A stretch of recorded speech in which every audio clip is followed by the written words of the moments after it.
Diqqat! O'zbekiston pensionerlari may oyiga tayyor turing. Pensiyalar oshiriladi.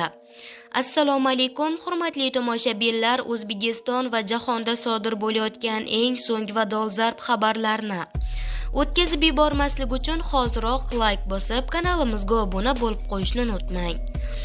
Diqqat qiling. Iqtisodiyot va Moliya vazirligi 2026 yil uchun davlat byudjeti loyihasini ommaga taqdim etdi. Mazkur hujjatda kelgusi yilda ish haqqi, pensiya, stipendiya va nafaqalarni oshirish uchun 6 trillion so'm ajratilishi belgilangan. Ushbu mablag'lar xizmatlar narxlarining oshishi, yangi ish o'rinlarining yaratilishi bilan bog'liq xarajatlarni ham o'z ichiga oladi. Qonun loyihasida aholi daromadini inflyatsiyadan himoya qilish maqsadida maosh va pensiyalarni inflyatsiya darajasidan yuqori sur'atda oshirish rejalashtirilgan. Prognozlarga ko'ra 2026 yilda mamlakatdagi inflyatsiya darajasi 7% atrofida bo'lishi kutilmoqda. Vazirlik hisob-kitoblariga ko'ra davlat xizmatchilarining maoshi 1% ga oshirilsa, qo'shimcha ravishda 1,69 trillion so'm talab qilinadi. Pensiyalar 1% ga oshirilsa 832 milliard so'mni tashkil qiladi. Ish haqqi va ijtimoiy soliq xarajatlari uchun 2026 yilda jami 172,8 trillion so'm ajratilishi rejalashtirilgan. Bu ko'rsatkich joriy yilga nisbatan 18,5 trillion so'mga ko'pdir. Shu bilan birga maoshlarga oid to'lovlar davlat byudjeti xarajatlarining 42,9% ni tashkil etadi.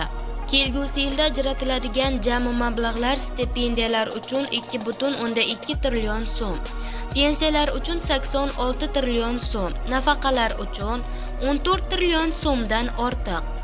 Avvalgi fiskal strategiyada ham maosh va pensiyalarning kamida 6-7% ga oshirilishi ta'kidlangan edi.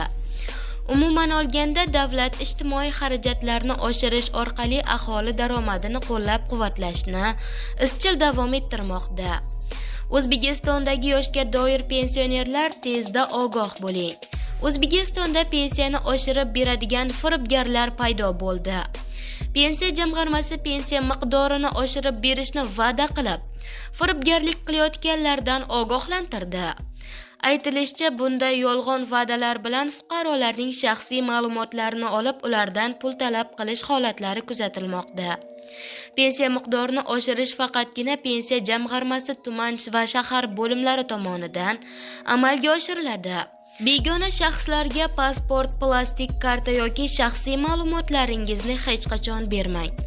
Shubhali holatlarga duch kelganda 1271 ishonch telefoni yoki 102 ichki ishlar raqamlariga xabar bering. Ta'kidlanishicha, yoshga doir eng kam pensiya miqdori 918 ming so'm. Nogironlik pensiyalarining eng kam miqdori 1,112 ming so'm. Aziz do'stlar, ushbu xabar barcha fuqarolarga yetib borishi uchun like bosing va yaqinlaringizga ulashing. Yangiliklardan xabardor bo'lish uchun kanalimizga obuna bo'ling.